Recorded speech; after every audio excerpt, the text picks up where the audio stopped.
पालकमंत्री ज्या व्यासपीठावर बसून भाषण ते करत होते त्याच व्यासपीठावर माजी आमदार यशवंत माने होते आणि त्यांचे नेते जे आता अलीकडेच भाजपमध्ये गेलेले आहेत ते आंगरकर पाटीलही त्या ठिकाणी उपस्थित होते।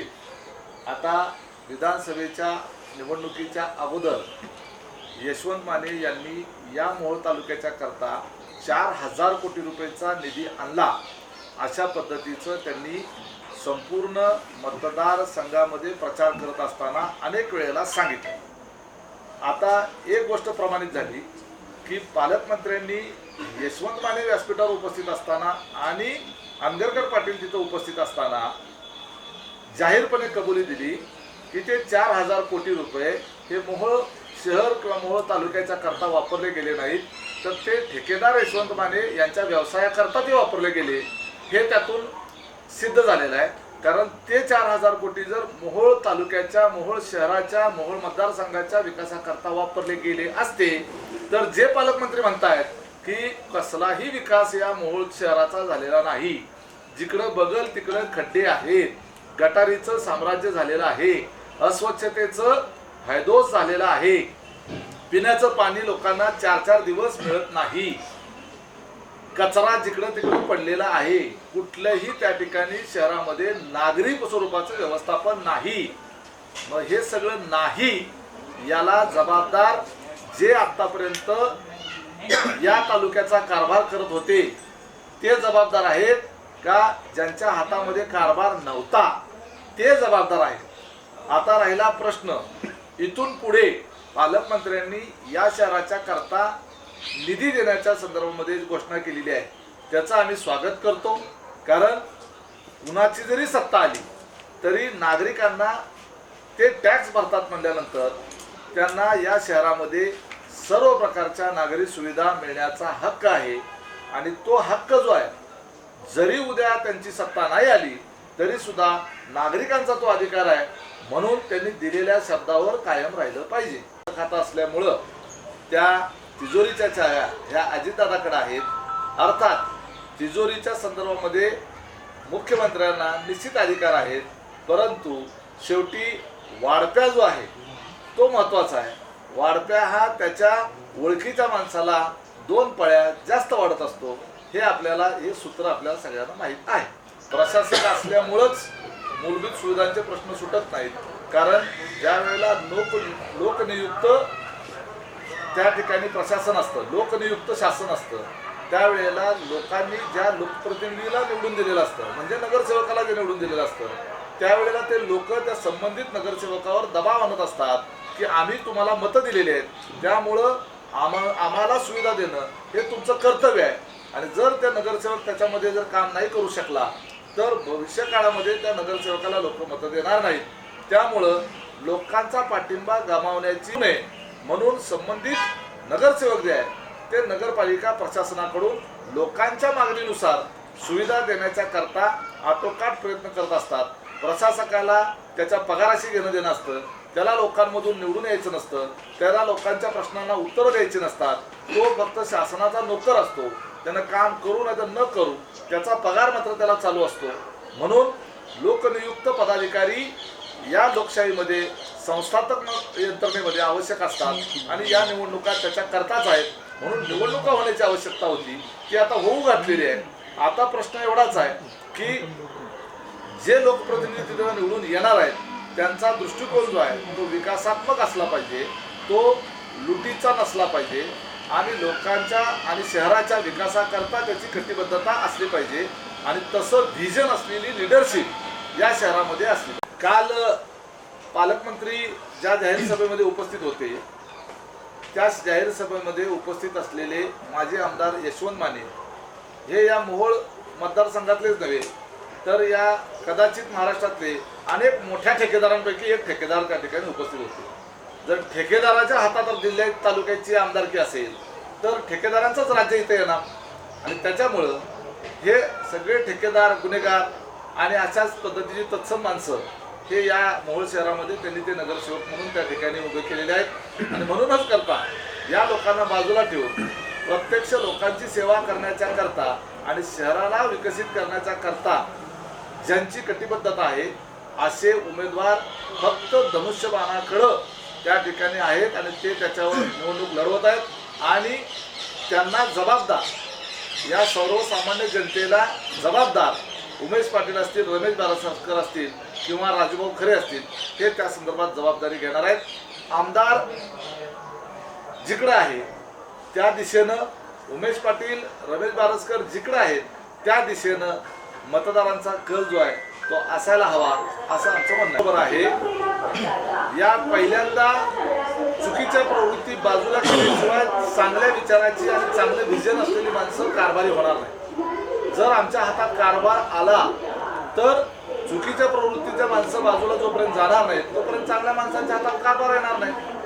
आमचं व्हिजन आणि आमचा विकासात्मक दृष्टिकोन हा प्रत्यक्षामध्ये उतरवण्याच्या करता तो कारभार आमच्या हातामध्ये येण्याची आवश्यकता आहे। याच्याकरता ज्यांच्या हातात कारभार होता, 40-50 वर्षापासून त्यांच्याकडे हा सगळा कारभार होता, त्यांनी कशा पद्धतीचा गलथान कारभार केला हे लोकांच्या समोर त्या ठिकाणी निदर्शनास आणणं, सत्तेचा गैरवापर झाल्यामुळं लोकांचं दैनंदिन जीवनमान जे आहे ते विस्कळीत होऊन एका दडपशाहीच्या वातावरणाला सामोरं जावं लागणं हे प्रकर्षानं पहिल्यांदा लोकांच्या समोर आणण्याची आवश्यकता होती। राहिला प्रश्न आमचा विकासात्मक दृष्टिकोन जो आहे तो नेमका कसा आहे, जिथं आम्हाला लोकप्रतिनिधी म्हणून काम करायची संधी मिळाली त्या भागामधल्या लोकांना आज रोजी उमेश पाटलाला निवडून दिल्यानंतर त्यांना पश्चाताप होतोय का, एवढा जरी प्रश्न विचारला तर माझ्या भागातल्या लोकांना आपल्या लोकप्रतिनिधीचा जर अभिमान वाटत असेल तर आम्ही त्या लोकांच्या पसंतीला उतरलेलो आहोत। त्यांनी आम्हाला निवडून दिलेल्याचा पश्चाताप त्यांना होत नाही हे त्या ठिकाणी दिसून येतं। मी निवडून येऊन 8 वर्ष झाली, त्याच्यानंतर विधानसभेची निवडणूक झाली, त्याच जिल्हा परिषद गटातून 8,500 पेक्षा जास्तीचा लीड राजूभाऊ खरे यांना मिळवून देण्यात आम्ही यशस्वी ठरलो। याचा अर्थच मतदारांच्या विश्वासाला आम्ही पात्र ठरलेलो आहोत आणि जी भूमिका आम्ही मांडतोय ती लोकांच्या पसंतीला उतरते आहे। राहिला प्रश्न मोहोळ शहराच्या करता किंवा तालुक्याच्या करता व्हिजनरी आणि डेव्हलपमेंटचे विषय मांडण्याचा हा जाहीरनामा जो आहे तो त्याच्याकरताच आहे।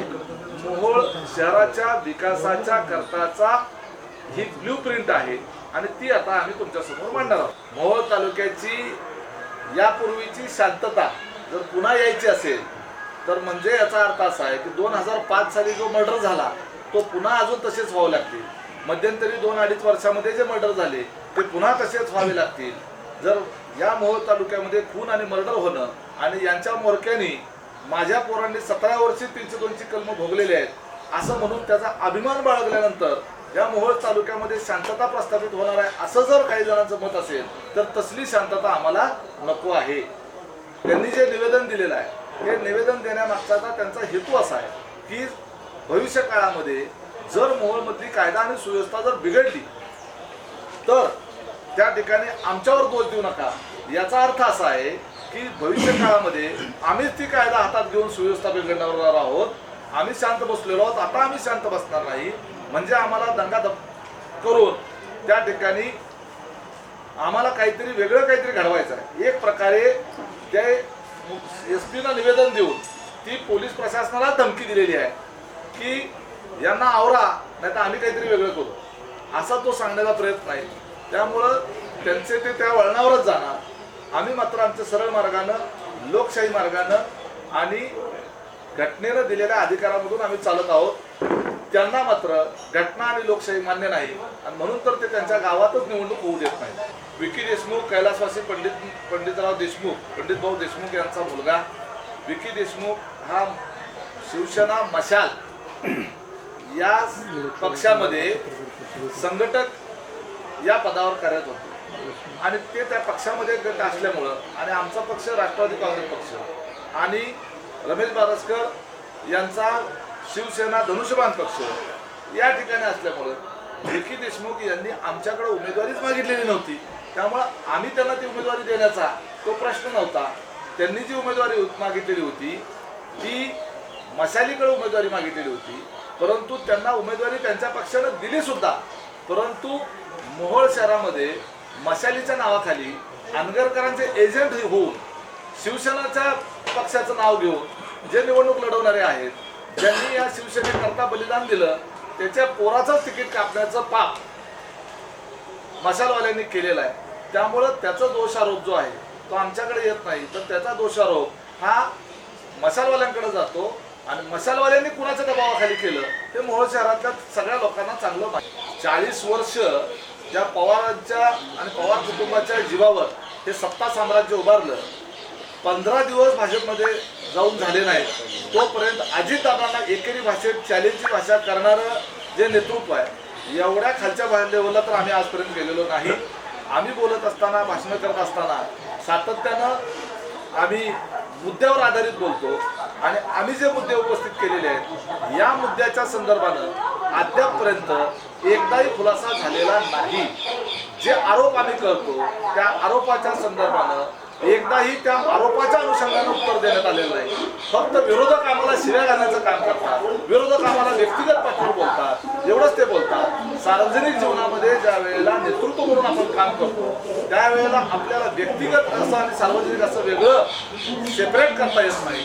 तुम्ही सार्वजनिक ठिकाणी जर जाहीरपणे या मोहोळ तालुक्याला अराजकतेकडे घेऊन जाण्याची भाषा करत असाल, या मोहोळ तालुक्याला अनैतिकतेकडे घेऊन जाण्याची भाषा करत असाल, मोहोळ तालुक्यातल्या तरुणांना त्या ठिकाणी 17 वर्षापासूनच लकडी करता आणि या तालुक्यातल्या मुली नासवण्याच्या करता प्रोत्साहन देत असाल, गुन्हेगारी करता प्रवृत्त करत असाल, तर अशा लोकांच्या संदर्भानं त्या ठिकाणी एकेरी काय कुठलीही भाषा वापरली तरी सुद्धा ती कमीच पडणार.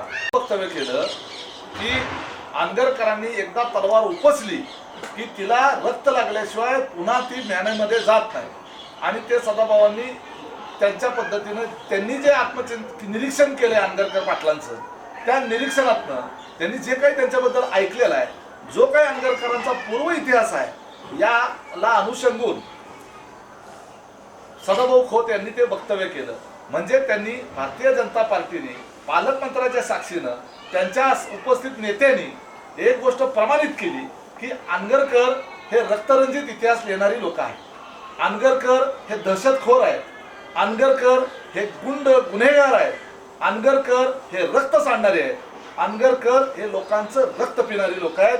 हे सदाभाऊ खोत यांनी काल त्यांच्या भाषणातून हे प्रमाणित केलेलं आहे. आता फक्त प्रश्न एवढाच आहे की अशा लोकांना मोहोळ शहरातल्या मतदारांनी किंवा तालुक्यातल्या मतदारांनी नेतृत्व म्हणून स्वीकारायचं आहे का? हातात लेखणी असलेली लोक स्वीकारायची का हातात तलवार घेऊन रक्त सांडायला निघालेली लोक स्वीकारायची? याचा निर्णय मोहोळ शहरातल्या लोकांनी करायचा. बारसकरांच्याकडं निवडून आणलेल्या नगरसेवकांचा आकडा असा होता की त्या आकड्याच्या आधारे आणि त्यावेळेस असलेल्या रिझर्वेशनची परिस्थिती म्हणजे ओबीसीचं नगराध्यक्षपद रिझर्वेशनची परिस्थिती, त्यावेळेला जे कुणी रमेश बारसकरांना पाठिंबा देतील त्यांच्या विचाराची पार्टी तिथे येणार होती. आणि त्यावेळेला रमेश बारसकरांनी माझ्या मध्यस्थीने अजितदादाकडे जाऊन, रमेश बारसकर स्वतःहून आलेले नव्हते, रमेश बारसकर यांना उमेश पाटील अजितदादाकडे घेऊन गेला होता की आपला राष्ट्रवादी काँग्रेस पार्टीचा नगराध्यक्ष होऊ शकतो, कारण रमेश बारसकर हे आपल्या पक्षाचे ओबीसी विभागाचे जिल्हाध्यक्ष आहेत आणि त्यांनी जरी स्वतंत्रपणे निवडणूक लढवली असली तरी ते आंगरकरांच्या विरोधी विचाराचे आहेत. पण त्यांना जर उद्या शिवसेना किंवा भाजपनं पाठिंबा दिला तरी ते नगराध्यक्ष होऊ शकतात आणि त्यांना जर काँग्रेस किंवा राष्ट्रवादीवाल्यांनी पाठिंबा दिला तरी सुद्धा ते नगराध्यक्ष होऊ शकतात. आता आपल्याला निर्णय घ्यायचा आहे की राष्ट्रवादीचा नगराध्यक्ष करायचा का शिवसेना भाजपच्या विचाराचा करायचा, सत्ता कोणाची त्या ठिकाणी ठेवायची, शिवसेनेची भाजपची ठेवायची. त्यावेळेला विरोधक होतो आम्ही शिवसेना भाजप. त्यामुळं त्या परिस्थितीमध्ये रमेश बारसकरांना आंगरकरांनी सत्तेमध्ये राहण्याकरता, त्यांना स्वतःला सत्तेमध्ये राहण्याकरता म्हणून त्यावेळेला त्या ठिकाणी त्यावेळेला पाठिंबा दिला होता. रमेश बारसकर कुणाच्याही पाया पडायला गेले नव्हते. निश्चितपणे अजेंडा आहे सर्व प्रकारच्या सत्ताकारणापासून आंगरकर पाटलांना टप्प्याटप्प्याने बाजूला करणं. पहिला टप्पा आमदारकीचा होता, तिथून या मोहोळच्या 72 मतदारांनी 1.25 लाख मतदारांनी मतदान करून त्यांना तिथून बाजूला केलेला आहे. भविष्य काळामध्ये नगर परिषदेमधून आता त्यांना बाजूला करायचा आहे. पुढचा टप्पा झेडपी पंचायत समितीमधून बाजूला करायचा आहे आणि त्याच्या पुढचे टप्पे जे आहेत मग त्याच्यामध्ये दूध संघ असेल, मार्केट कमिटी असेल, सोसायटी असतील, बाकी ग्रामपंचायती असतील, या सगळ्या प्रकारच्या सत्ताकारणातून आंगरकरांना जोपर्यंत बाजूला करत नाही तोपर्यंत सत्तेची झूल घेऊन हे जे लोक दादागिरी मस्ती माज करत आहेत आणि ज्या पद्धतीनं लोकशाहीचा गळा चेपू पाहत आहेत त्याला आळा बसणार नाही. आणि हाच आमचा जो अजेंडा आहे तो लोकशाही मार्गाने आहे. लोकांच्याकडं मतं मागून मतांच्या माध्यमातून या आपल्या देशामध्ये सत्ता परिवर्तन करण्याचा एकमेव मार्ग असतो आणि त्या मार्गाने जाऊनच आम्ही अशा पद्धतीच्या दहशतखोर आणि गुंड लोकांना या प्रवाहातून बाजूला करतो. असं एखादं जरी उदाहरण त्यांनी दाखवून दिलं तर त्या ठिकाणी मी केलेले सगळे आरोप माघारी घेईन आणि त्यांचे आरोप मी स्वीकारेन. अनगरकर पाटील आणि नरखेडकर पाटीलांमध्ये मूलभूत असा फरक आहे. ते खानदानी पाटील आहेत आणि आम्ही आडनावाचे पाटील आहोत. ते खानदानी पाटील असल्यामुळं त्यांना लग्नाआधी सुद्धा लफडी करण्याचा अधिकार आहे. आम्ही साधे पाटील असल्यामुळं आम्ही सुसंस्कृतपणे आईबाप सांगतील तसं वागणारे आम्ही लोक आहोत. त्यामुळं मोहोळकरांना स्वतः अनगरकर पाटलांनी आम्ही कुठल्या दर्जाचे पाटील आहोत हे स्वतः जाहीर सभेत सांगितलेलं आहे. त्यामुळं वेगळ्या माणसांनी त्यांच्या कॅरेक्टरबद्दल बोलण्याची आवश्यकता नाही.